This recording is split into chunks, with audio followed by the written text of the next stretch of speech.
Hello guys, this is your Randesh Vidya. Welcome to our 119th video. இந்த வீடியோவில் என்ன பார்க்க போகிறோம், திருக்குறளுக்கு அதிகாரம் நம்பர் 12 நடுவு நிலைமையில் இருக்கிற குறள் நம்பர் 9 பார்க்க போகிறோம். குறள் சொற்கோட்டம் இல்லது செப்பம் ஒரு தலையா உட்கோட்டம் இன்மை பெறின்.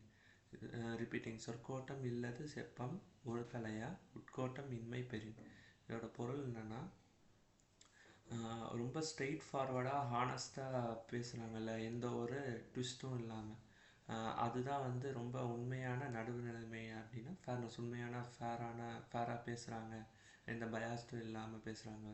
அது எப்போ ஒர்க் ஆகும்னா, அவங்களோட ஹார்ட்டும் ரொம்ப ட்ரூ சோலாக இருக்கணும். ஓகேவா? அதுவும் ஸ்ட்ரெயிட்டாக இருக்கணும், அன்பயாஸாக இருக்கணும். ஸோ இந்த காம்பினேஷன் தான் முக்கியம். அவங்களோட மைண்டு பியூராக இருக்கணும், ஹானஸ்ட்டாக இருக்கணும். உங்களோட ஹார்ட் ஆனஸ்ட்டாக இருக்கணும், உங்களோட சோல் ரொம்ப பியூராக இருக்கணும். அதுமாதிரி உங்கள் வார்த்தை ரொம்ப ட்ரூவாக இருக்கணும், எந்த ஒரு ட்விஸ்ட்டும் இருக்கக்கூடாது. இது ரெண்டும் சேர்ந்தால் தான் ரொம்ப பர்ஃபெக்ட் ஜஸ்டிஸ், ரொம்ப ஃபேராக இருக்கும். அதுதான் உண்மையான நடுவு நிலைமை அப்படிங்கிறது. ஸோ நம்மளும் அதை பின்பற்றுவோம். தேங்க்யூ.